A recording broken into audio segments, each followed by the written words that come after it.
Welcome to Uncomfortable, conversations about culture and Christianity. My name is Eric, and today I'm joined by Alex. Hello, world. No, you can't do that. You're in your seat, but you can't do that. I thought I had to. It's the Eric and Alex show today. A very rare thing. Actually, I don't think this has ever happened. No. I think we've always drugged someone in here, kicking and screaming. No. Jess is out today. Was planned to be here, but things happen. Scheduling, childcare, all that stuff. Life is messy sometimes. It can be, for sure. So hopefully everyone listening can tolerate just the two of us for an episode. Yeah. Are you going to be able to tolerate it? We can make it if we try. Just the two of us. You and I. That's some Will Smith. I was going to say there's some inspiring words by the one and only Will Smith. Building castles in the sand, I think was the thing that was happening there. It's a new year, Alex. A new you. 2022, new you in 2022. Yeah, for me, it's a new do. It is a new do. If anyone's watching this, I sometimes you get bored in life with your style. You want to change it up. I mean, some people find comfort in the routine, the normal, sure. but I usually just like to have fun. And I used a box dye and it turned orange, and then I had to fix it. So now I'm a bona fide rewards member at Sally Beauty Supply. That's good. So when you grow your hair out and you want it permed, just send me a text. I'll be there. Has happened before. Yeah. What inspired that? You just wanted to change? Like, what made you go with that color, the bleached look? I don't know. I don't have. I feel like sometimes it's like people who need an explanation for their tattoo or their this or their that. Sometimes you just want to change things up and see what happens. Yeah. And it's pretty vain. I used to dye my hair a lot, and I was like, I haven't done this in a long time. It's been like 12 years since I've done anything. And I learned again that box dye is a terrible mistake and you shouldn't do it.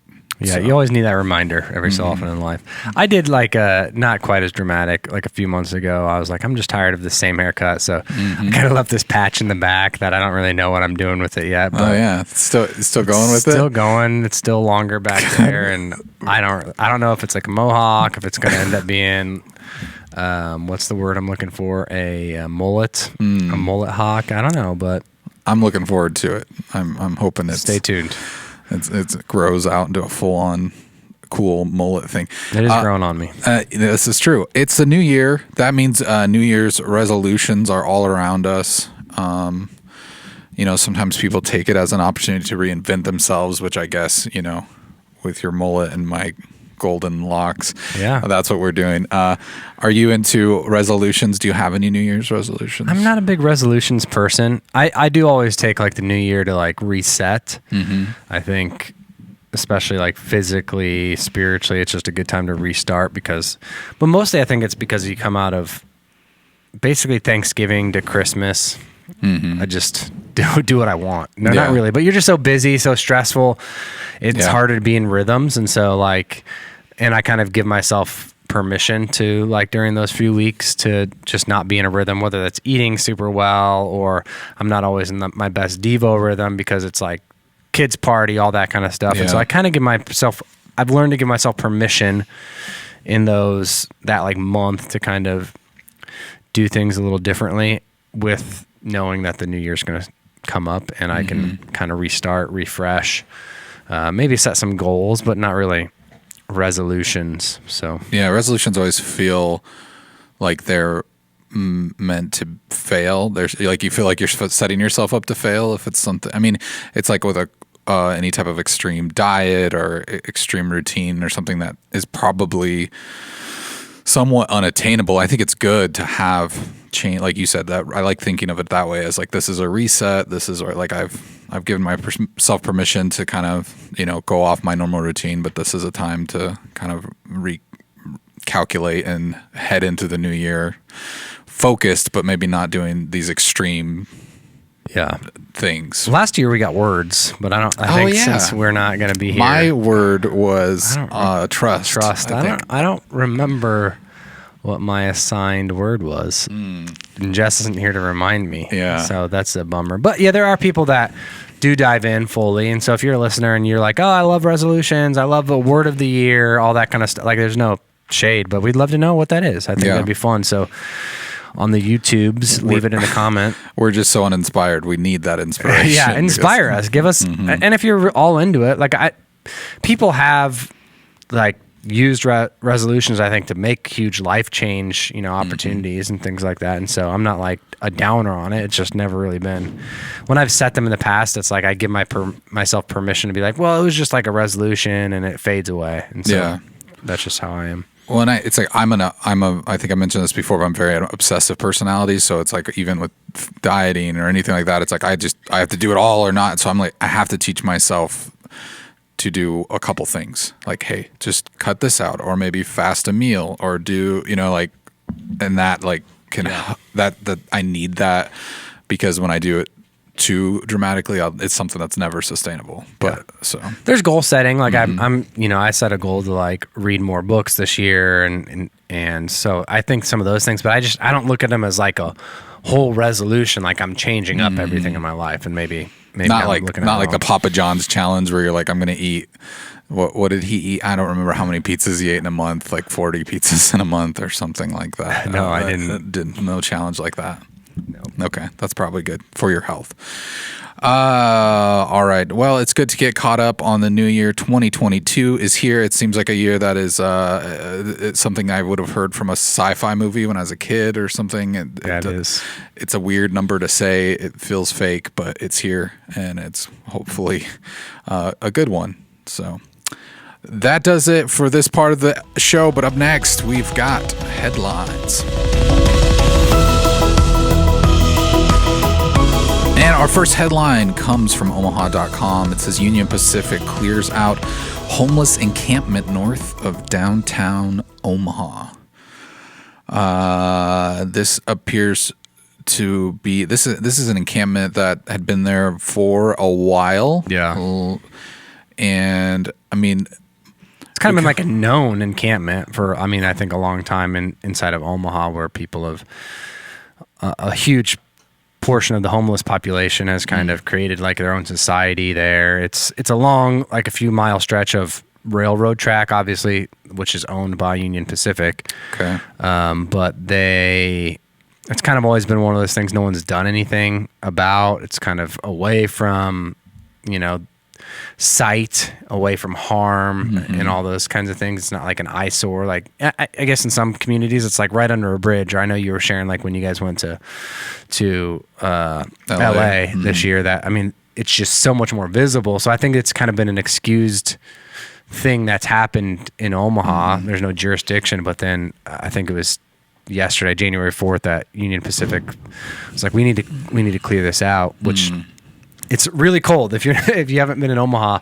for a while, right now the wind is just crazy these last few days. Yeah, it's really extremely cold. A Union Pacific spokesperson is cited as saying that it was because of safety concerns and complaints from area residents and dangerously cold temperatures as reasons for the clear out.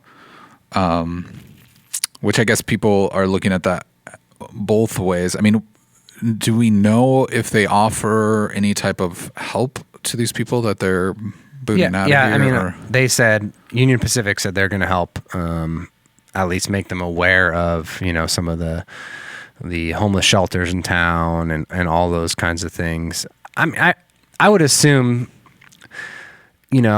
it's deathly cold right now, and there's fire, you're keeping fire going. You've got all these winds. And so I'm sure there's some kind of,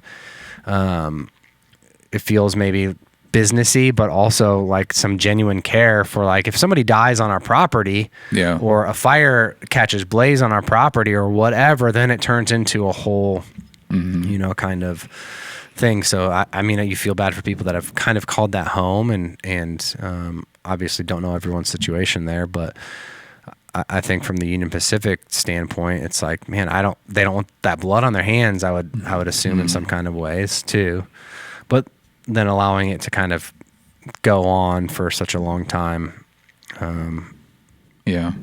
kind of feels like, oh, why all of a sudden now? So Yeah. I mean, the conversation around homelessness in general is always,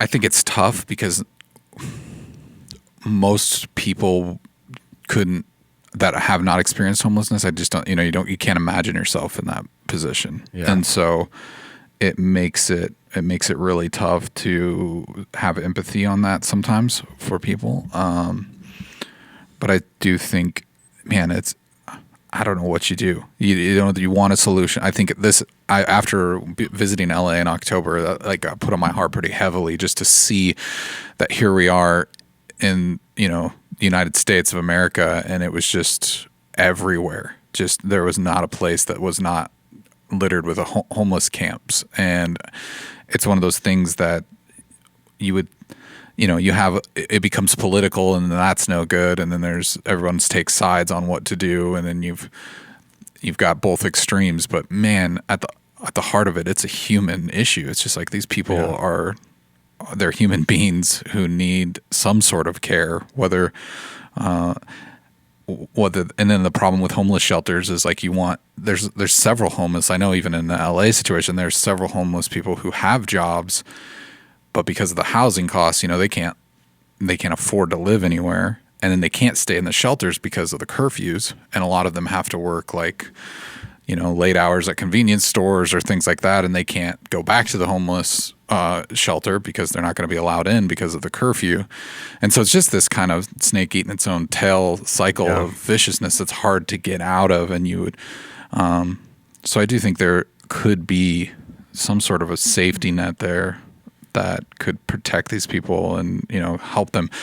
Because, I mean, the idea that someone wants to live in that situation, I think is kind of ridiculous, but I know that kind of gets spoken of in that way, like, oh, well, maybe they like it this way, And I think sometimes you don't have a choice, and sure, you kind of become okay with your situation sometimes because that's where you're at in life, and you have to be okay with it. But and a lot of them made maybe poor choices, but a lot of them are victims of a lot of, who knows, different kinds of situations. And so I think we can look at people as like enemy or bad or, whatever, and want to blame them. And certainly decisions have led to a few of those things, I'm sure. But at the same time, there's a lot of cycles of poverty that lead into these kinds of things. It says that in October in the article, it notes that about 900 people on any given day are listed seeking housing in Douglas, Sarpy, and Potawatomi counties, and 300 to 400 are chronically homeless. And so this would probably be,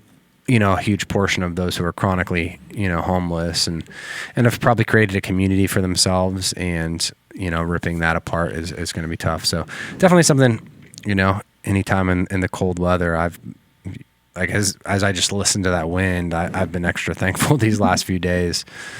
The church had a pipe burst, so I'm like, I hope this doesn't happen to my house, and just very grateful as the wind is buzzing by, blowing trash cans everywhere in my neighborhood for shelter, and one of those things that we can definitely take advantage of. So.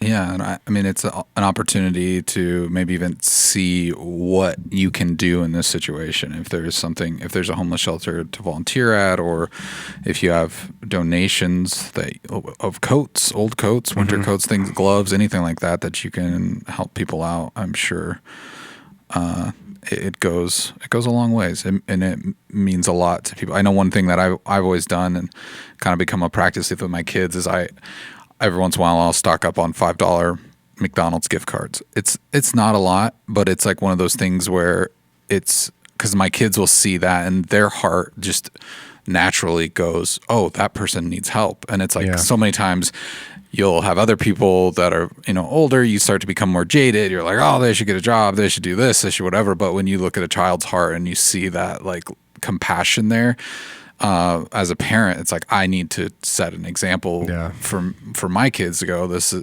what can I do, at least not to just, because I'm worried that if I were to just ignore that they're going to see that as, oh, like dad doesn't care, or he doesn't, and you can do a lot of different things. I'm not saying that's the answer, but that's one thing that's kind of become like the kids, they're like, oh, hey, do you got a gift card in the glove box? And, we try to do something. Even though that's really small, I think there's a lot more stuff that people can do and to get involved. And it's tough. You don't want to bury your head in the sand, but it's tough. All right. I think that was our only headline, wasn't it? That was it. That was the one. We didn't want to talk about the other one without Jess here. Oh, is that it? I don't know. Oh, okay. I just made up a reason we didn't have a second one. Now everyone is going to be guessing and surmising what's going on. Up next, our main topic of discussion is going to be church in the metaverse. Church in the metaverse. We're going to talk about how Web 3.0, cryptocurrency, NFTs, and the metaverse and more are going to change. It's like you're speaking a different language there. Potentially change church forever. Yeah. I don't know. As we know it, maybe not. We'll see. Yes, I'm speaking a different language. I'm going to try to maybe run down some of these terms that we're going to be throwing around, just so that way, if you have no clue what we're talking about, I'll be the first to say I'm an amateur at this stuff. Yeah. I'm not a crypto guru. I got a little bit of Bitcoin stored away, but I'm just watching that go down every day, so I don't know if that's good or bad. It's the bubble bursting. Yeah. Well, yeah, and obviously, like we're learning this alongside everybody else, and so we're the web social guys here at the church, and I think there's an expectation that we know about a lot of this, but honestly, so much of it's just happening so fast that staying up to date and current on it for me has been like understanding blockchain, and obviously we're not financial advisors, so hopefully you're not coming to get your there's a legal discourse, so you're not coming to get your financial advisor investing information from us. We will take no responsibility for that. Yeah, that's a good disclaimer to put out there. It's tough to know what order to describe all of these in. I think cryptocurrency is probably the thing people are most familiar with, if they've at least probably heard the term Bitcoin. And I think the question you get a lot around Bitcoin is, well, in general, how does it work? What does it mean?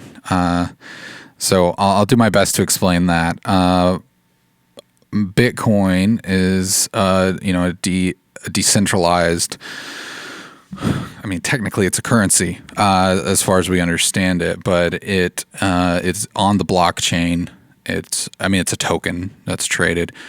And the thing about it, though, that I think people are most, at least what's getting talked about the most, is like the energy consumption around it. Okay, and why does it have value? The way that it works, if I understand it, it's pretty much a large ledger. So people are like your bank right now. If you're, whatever, you buy something from a restaurant or whatever, their bank verifies that your bank has the funds exchange, blah, blah, blah. But there's like one centralized institution that's keeping track of that. It's a bank. With cryptocurrency, it's decentralized. So everyone that is mining for it is keeping the ledger. So if you own it, even if you own Bitcoin, you technically have a ledger of every Bitcoin out there. And so then when people mine it, what they're doing is they're verifying that these transactions are accurate. So if I were to trade Bitcoin for something, or buy something from you with Bitcoin, it's encrypted in a way that it needs computing power to try to decrypt that and verify the transaction is accurate. And then once it does, then it has several other computers verify that to make sure it's accurate. And when I think they hit like a 51% accuracy, then they confirm that transaction and they move on. And so then the more people that buy Bitcoin, the more accounting that's needed. And so then the more and more people would mine for it, et cetera, et cetera. That's a really loose. There's tons of YouTube videos out there. You could probably find a much better explanation than that. That's a really kind of loosey-goosey explanation. And there's more and more of these popping up all the time. Some of them spurn from jokes to Dogecoin, and what is it, Shiba Inu or whatever is another one that's out there, and so they're constantly popping up. But Bitcoin kind of was one of the first ones created by, we don't know technically that he's got not a real name, and I think a lot of it ends up going into privacy and where a lot of the even Web 3.0 conversation, which we'll have a little bit, it seems like people are really trying to respond against corporations that have to act as middlemen, corporations that have to know everything about you, all of those kinds of things. And it seems like that's what's pushing the Web 3.0. It's what's pushing the love for blockchain, technology, for these tokens, for even some of the Metaverse, NFT. So it seems like it's a big response, at least what I've understood, for, Web 1.0 was basically you could go somewhere and get information. Like you would just go to a web page, get information there. That's what you would do. And then Web 2.0 is kind of where we live now, and you would go find products, but so it was also the kind of introduction of having your own account and you're exchanging, like probably I'd say around 2004 till now, we're seeing this, YouTube, Facebook, things like that, or MySpace even, where you're making an account, you're putting out information, you're consuming information, and back and forth, and that's kind of the world we've lived in. But I think with the one important thing to mention about 2.0 is, and again, when we say 1.0, 2.0, 3.0, these are all just ideas. They're not like actual things. Defined. And that's what's difficult about this conversation. There's not like definable metrics. And so, but with Web 2.0, we kind of all just generally agreed early on that we didn't care about our information. Like we didn't value our privacy that much. And collectively, in a way, I mean, yes, some people now are speaking out against that, but originally that was just, whatever. I mean, this Norm Macdonald shirt I'm wearing right now is because when, he's one of my favorite stand-up comedians, and when he died, I was watching a bunch of clips of him on YouTube. And then, sure enough, I got an ad on my Facebook page for a Norm Macdonald T-shirt, and I clicked and bought. And in that instance, I'm kind of like, I was kind of okay with that, because like I wouldn't have known that shirt existed, and you found something that I liked. A lot of times the ads are ridiculous and not what I would want. But again, with 2.0, it was kind of like, hey, our information is free to be given out to these companies. And with 3.0 and that coming down the pipeline as the next version of web, it's completely built on DAOs, which is a DAO, which is a decentralized autonomous organizations. And so that's one of those things where, again, people who are concerned about anonymity, they would be the ones that decide whether or not content is allowed on the internet. So, I mean, right now you've got big corporations, you've got Facebook, you've got Google. They're making big decisions about censorship. Can you post this video? Is this video allowed? No, yes or no. They take it down. So if you post a video to YouTube now, it's there, it lives there. If someone says, oh, this is whatever, misinformation, hate speech, they can take it down. Where with 3.0, everyone that would view the video could technically like have a copy of the video. Yeah. And so then that way it would just exist infinitely to where that video can't be taken down. Even if someone wanted to take it down, they could choose to take it down for themselves, but there's still be versions of it out there that would just exist. So again, it's kind of what's drawing people to cryptocurrency, things like that. It's the anonymity, it's the privacy.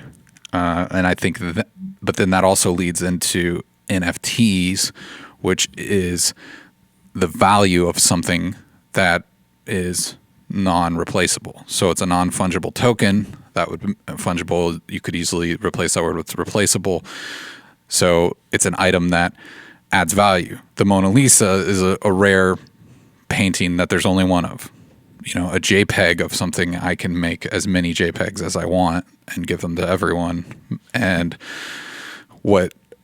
in some ways, the same way that cryptocurrency works and Bitcoin works is it's using the blockchain to verify that this coin, there's only one of those coins, and it can't be, devalued or resold because there's just one coin of, like this one that exchanged hands. So using the blockchain, they take NFTs and they say, here, this whatever it is. It doesn't mean that I can't take a screenshot of it and share it or do whatever, but but the person who buys that NFT actually owns that, and it's verified on the blockchain, and it can increase in value because of that, just because of its rarity. Yeah, for example, the first tweet ever by Jack Dorsey, the CEO or the former CEO of Twitter, sold for I don't even know how much. It's like $2 million or something crazy. And someone now owns that. I think it's like somewhere in Asia, like a company owns that tweet. Yeah. But that tweet like exists outside of that ownership, and so it's this weird, this weird world, because you can make copies of the Mona Lisa, right? But there's only one original, and like that's the original tweet, and somehow so. And in some ways, it's hard to wrap your head around, and then in other ways, it's like that's just human nature. Like we have always, once we have food, shelter, whatever, our bare necessities, then we just start applying value to the things that aren't technically maybe don't have value. This is, whether it's trading cards or whatever, art. And so that's where, the NFT, that's somewhat of an explanation of NFT. All this stuff, you can go way deeper. You can go down a rabbit hole, and there's probably much better explanations than we're going to give, but we felt we kind of have to set that up, because as we talk about even the metaverse, which that's something has been in the headlines a lot with Mark Zuckerberg, having changed the name of the Facebook corporate name to Meta, which is an umbrella for Facebook and WhatsApp and Instagram. They introduced the concept of their, now I can't remember the name of it. I think it was like Horizon or Origin or something like that. It was like their community where you can work and play, and it's a virtual world, and you put on your Oculus virtual reality head unit, and you could go to work, you can do this, you can do that, whatever. It's I mean, right now there's versions of it out there, but it's kind of more of a theory of what's to come. And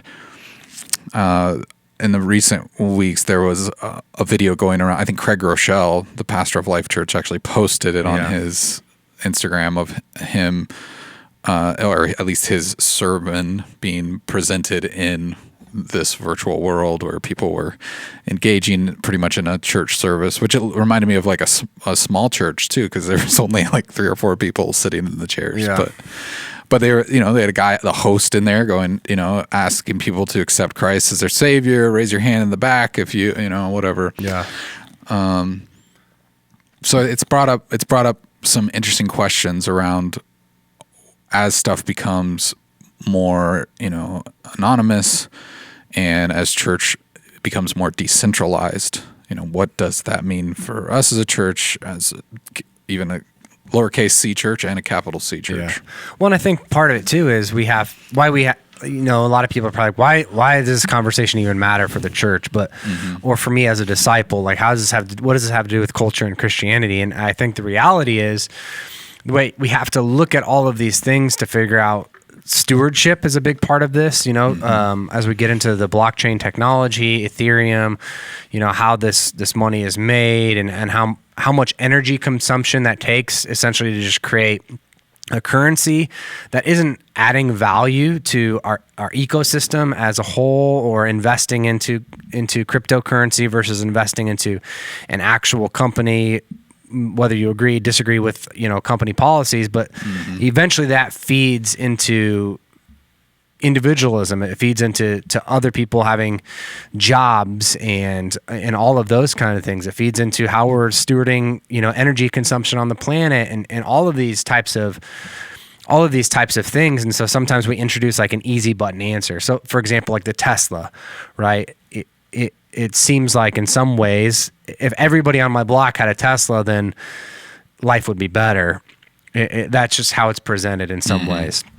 And the reality is, like, the electrical grid in my neighborhood couldn't handle everybody having those Teslas. And so some ways we're like ahead in technology than like our grid allows for. And energy is in a lot of ways not renewable right now, which is why I think we're trying to press into that. But it seems like a lot of this technology is moving before we're catching up with how to produce better energy, how to produce all this stuff. And so then it becomes a stewardship of our world, of our planet, of people. And I think moral issues begin to be raised as we have these conversations around, hey, should I participate in this? Is it a fad? Is this something that's actually going to help the world? And so even Web 2.0, like the internet as we know it, and a lot of technology that people don't realize has been, I think what people don't realize about it is one of the industries that pushes technology forward more than almost any other industry is the porn industry.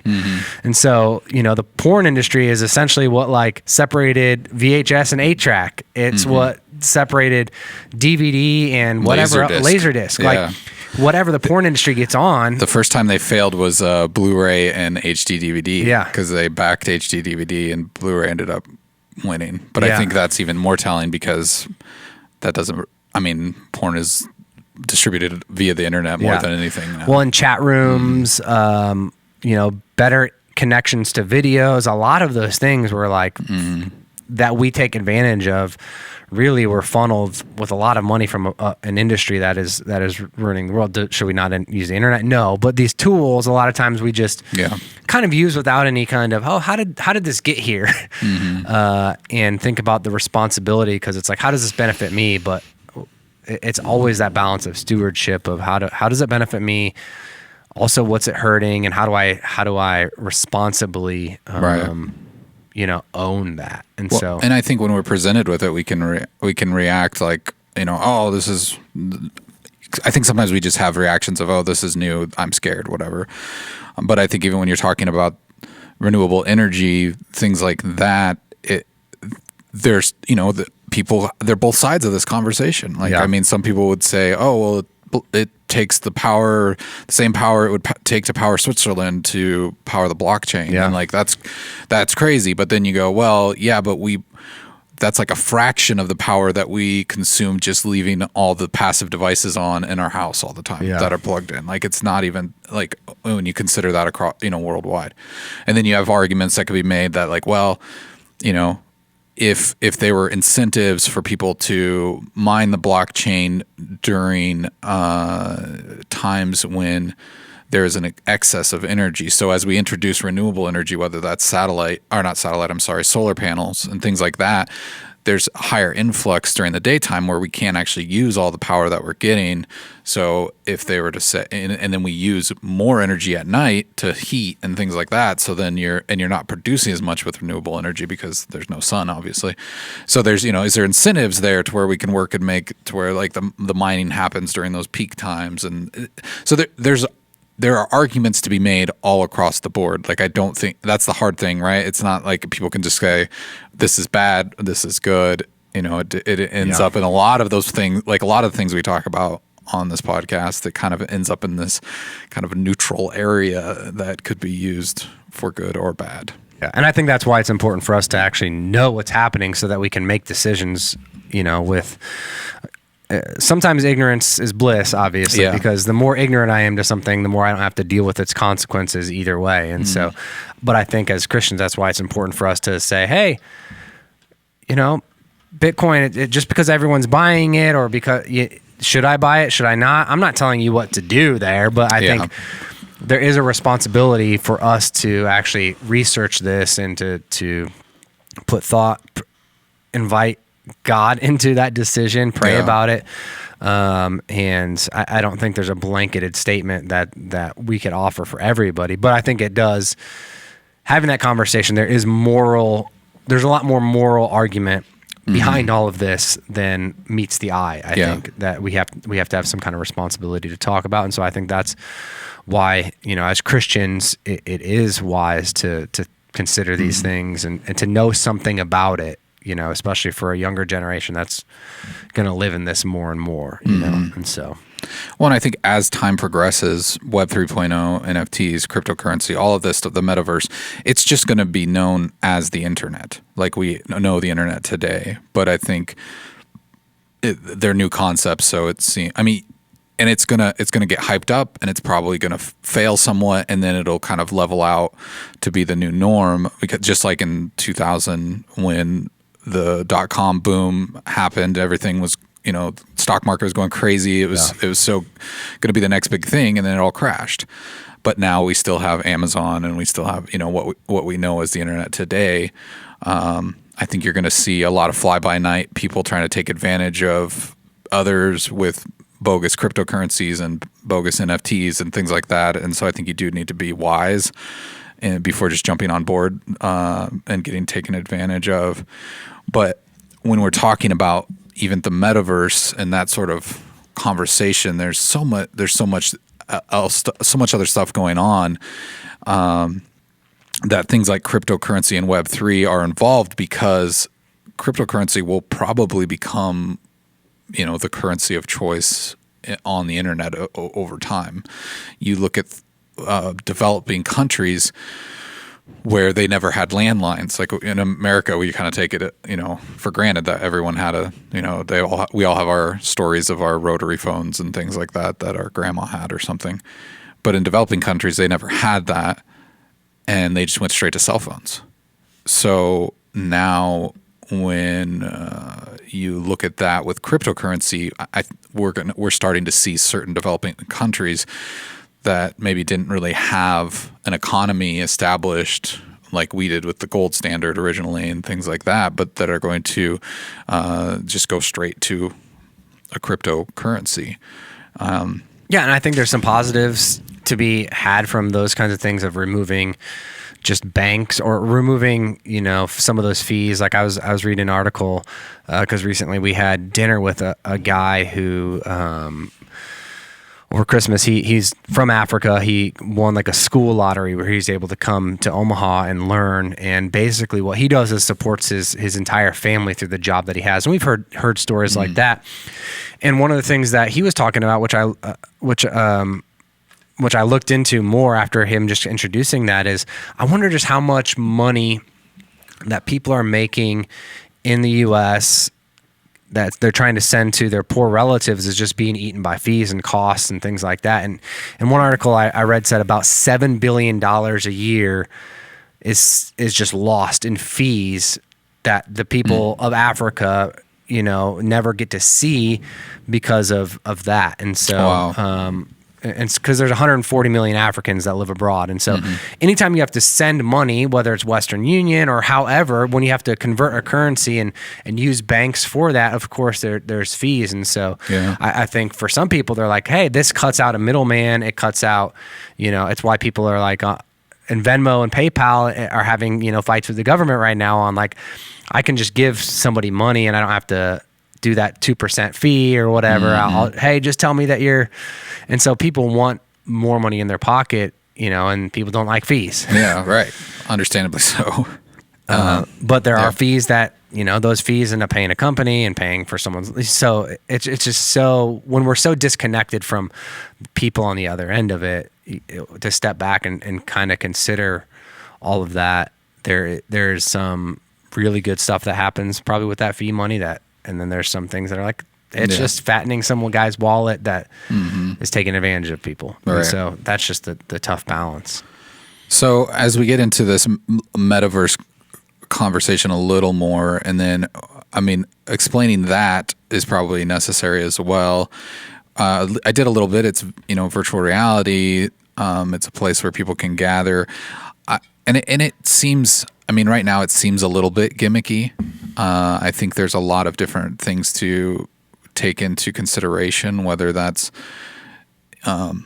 because now we're talking about something where it's not a programming language like the internet is built on. It's a graphics engine that it's built on. So like the thing that's producing the like video game-esque graphics that you're seeing, and usually there's two big engines out there. One's called Unreal, one's called Unity. Both of these engines are what are used to make everything from Pokemon Go to Fortnite to all the types of video games that you've heard of or maybe you have in your phone right now. So the big players there are like Fortnite, who's built on Unreal. The Epic Games owns Unreal Engine, and then Unity, which Facebook is leaning into for their metaverse. But there's just a lot of things there that like are these two engines are that they're not really like, if I buy an NFT, is my, avatar going to show up in both engines across the board? And like some would argue that Fortnite has already created a metaverse because you can have every character you want to be in that game. So I think the idea of Mark Zuckerberg owning the metaverse is probably pretty unlikely that that's going to be a Facebook thing, even though he wants it to be. Yeah. I think between Roblox and Minecraft and all these other virtual worlds, Second Life that was around before that, like people are already living in somewhat of a metaverse where they have anonymity, they're represented by an avatar, they're buying digital currencies that are spent in those environments. So it's like a lot of these are kind of already segregated out. So this idea of them coming together would take a lot of technological gymnastics and contorting to make it a unified thing that they're kind of selling it as this big unified thing. But when it comes to something like that, like virtual church, like I saw a lot of kind of arguments in the comments about that video with Craig Rochelle, like, oh, this isn't real church, this isn't, what are they doing, this is bad, this is whatever, you name it. I watched a couple different podcasts on people on both sides of it. One was like all about it, and another was, this is the worst thing, you're destroying church and all that kind of stuff. And a lot of it goes back to how we define church and what church was, what church is. In the Greek, it's ecclesia, and it's people that would go from a place and gather, but also keeping in mind what that reality of what gathering means and all of those things. And so I think for some people that would press really hard into, that's all stupid, The church is just us gathered on a Sunday. Like I would press into like, no, how we do church even now is based on a social economic kind of structure where, the pastor was the educated one, even back into European churches as they were being built, that this was the educated person that could speak, that could write and read. They could read. And so therefore we built churches based on that type of model where everyone would sit forward, learn, hear from God's word and all of those types of things. And that was built on not a fully biblical model, but it was built on a way to help the church, help people learn, help people know scripture. And so God used it in some pretty great ways, but we have to acknowledge that even how we gather right now is somewhat extra biblical, And so when we apply that onto, gathering online and all this kind of stuff, we have to first admit that. And I think a lot of people have a problem admitting that. And yes, there are things that you can only do in person, but I think one of the biggest myths that I try to help people understand is proximity doesn't equal presence, and presence doesn't equal proximity, right? And so people are gathered here every Sunday in proximity to Mark's message, but they're not present at all, as far as mentally, physically, emotionally present. And every week there's hundreds, actually thousands of people that aren't in proximity, but are more present than some people that are in proximity, and God's doing things in their lives and they're sharing those stories with us. And so, so I think COVID, and Zoom and all those kinds of things moved us a long way as a culture, not just our church, in understanding that idea that proximity and presence aren't always, equal. And that's why my wife is like, look at me when I'm talking to you, get off your phone. Because even though I'm 2 feet from her, and I can be present in a conversation with her right now if she texts me and not be in proximity with her, even though I'm in, with you on this podcast. And so it's one of those things that I think we have to figure out. And then the other question for me is like, is it complementing or is it competing? And I think it's yet to be determined, but as we look into these kinds of things, is it able to complement the church or is it competing with the church? I mean, just putting Mark's message on the internet, more people are able to hear it. It's complementing that and it's living forever, essentially, on YouTube. And so more people are able to understand, respond to a message than are just in the room. And so is that complementing it, I would say so. And I don't think it's competing with it. And you could make an argument that it is competing, and people are saying, well, I'm just going to be lazy and do that and not show up to a church and never meet people. But I think those are so extreme, and that's what we like to argue with, those extremes. And so those are a few helpful things as I've processed, because I'd never, if you asked me 5 years ago, would you want to be a director of online ministry? Like, this wasn't a part of my plan, of figuring out how do we do church in this world. But, we're all, as our team is trying to, be always in beta and try to figure out, man, what are these ways, and we're going to fail, but we want to risk it. Well, and I think what we're noticing is kind of what we've heard coined as an omni-channel thing, where people are using, like they're coming to church sometimes physically in person, sometimes they're attending virtually, and it depends on their schedule or their situation, or maybe they're sick, or maybe it's a blended household, or whatever that may be. But the thing about that is they still kind of have a name and a face, and we know who these people are, and we can form community with them. And I think some of them we try, right. Where I think some of the metaverse talk, a lot of that revolves around anonymity. Yeah. And you can be whoever you want to be. Like, I can be a giant robot attending church. Yeah. And with that, it seems like, well, yes, I could attend that, and I could be a cat, and you could be a giant robot or whatever, and we could have community. Yeah. But do we really know each other? And where, if I am to say I had an experience there where I experienced salvation or whatever, I think a lot of times, your gut reaction is like, well, that just to be dismissive, like, well, no, that was just this robot in a virtual theater who said they found Jesus, which sounds ridiculous. Yeah. But how do, I think some of that is valid, but like, how do we navigate that as we see this outcry for privacy, from Facebook and things like that? I think we're going to move more towards people becoming more anonymous online. What does that mean, and how do we, is that a valid experience? If we, someone who's completely anonymous to us, which most people technically are, we're not like doing deep dives on their Facebook profile or something, but it's that. How do you plug that person into community, and does the church accept whatever type of community is happening there as a healthy one? Are we taking robots as members in 2030? Like, I don't think so, but I think in some ways it's an age-old identity question too. Like, most people that get saved, there's this process of sanctification where, most of us come in with a mask on anyways. Most of us are faking it anyways, whether in your small group or on a Sunday. And so most of us have to walk towards a more real identity, which is only found and rooted in Christ. And so, there's people that, maybe not acting like a robot, but people that are totally faking an identity that they're not. There's people that are acting like everything's okay at home, and they're beating their kids, they're embezzling, they're doing all of these types of things, and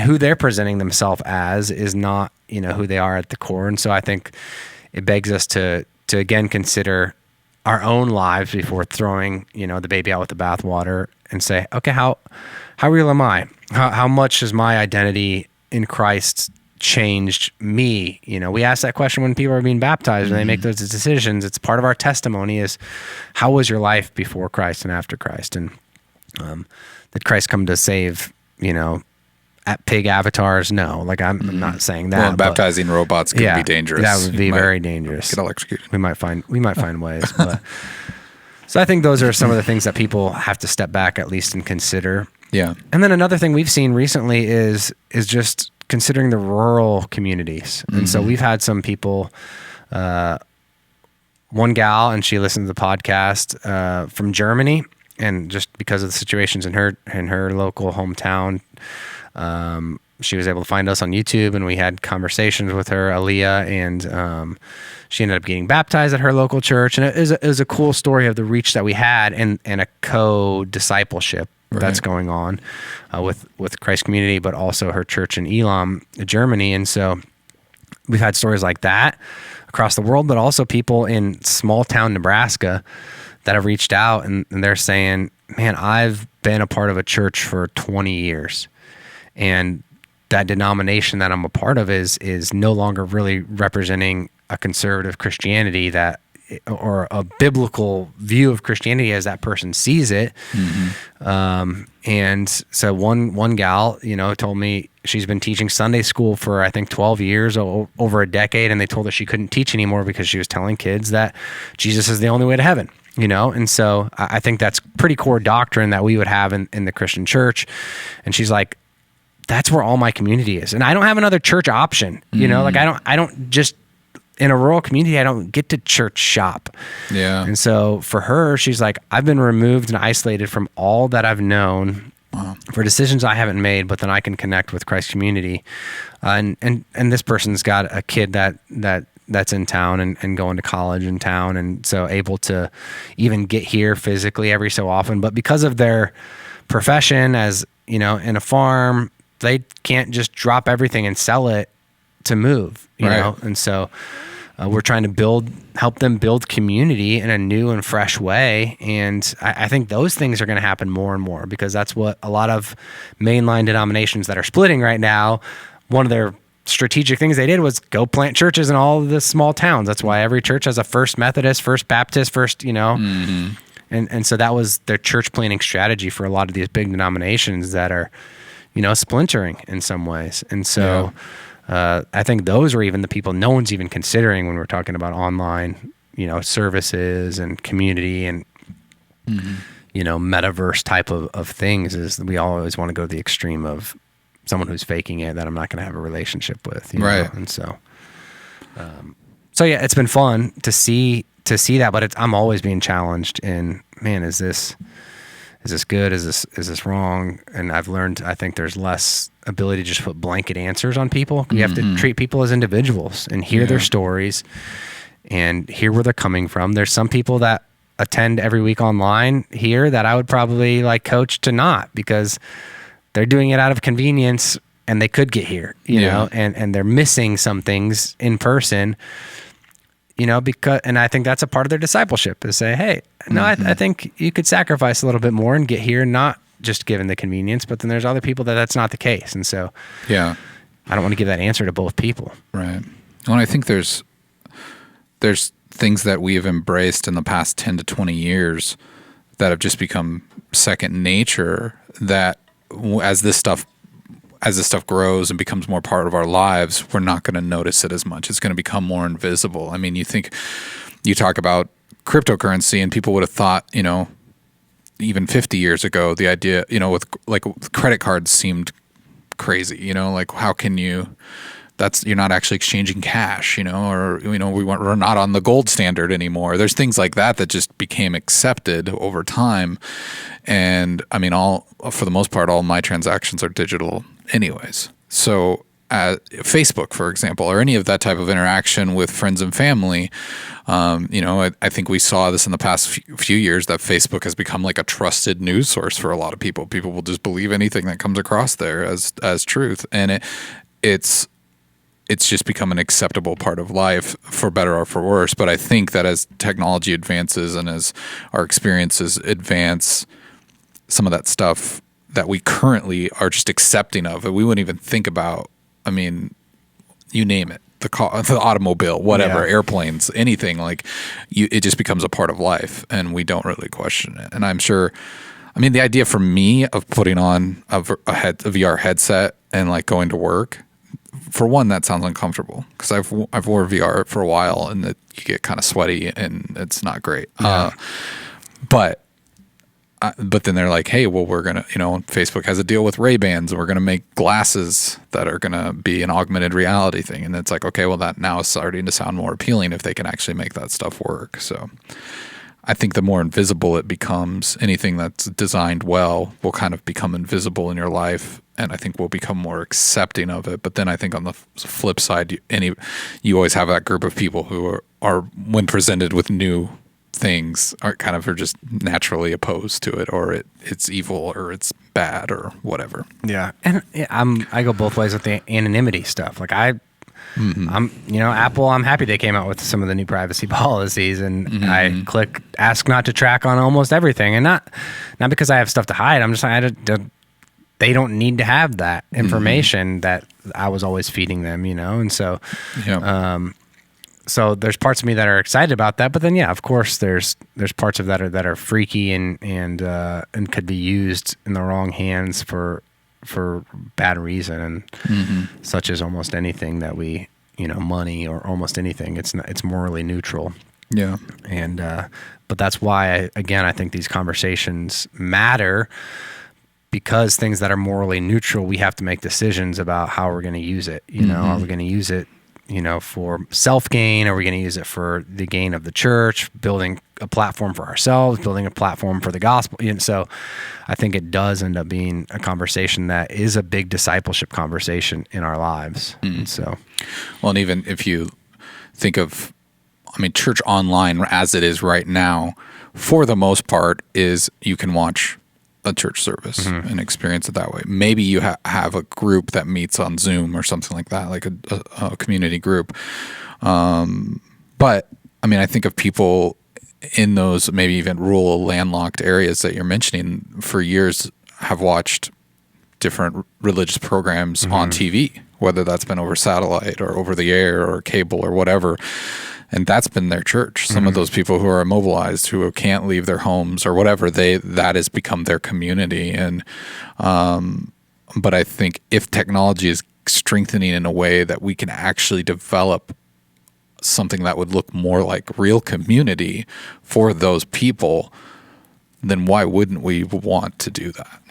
Yeah, for sure. There's definitely people that are more honest, more transparent with me about their lives, that have contacted us through online, through prayer or whatever, than are people I've known for 10 years that attend here. And not that everybody here needs to share all their business with me. That's not at all what I'm saying. But, I'll be sending you a message later. Thank you. But it goes to how are we being intentional? How are we being discipled? What decisions are we making that are difficult, that are some of our steps that we need to take to look more like Jesus? And that can happen, I think, over technology.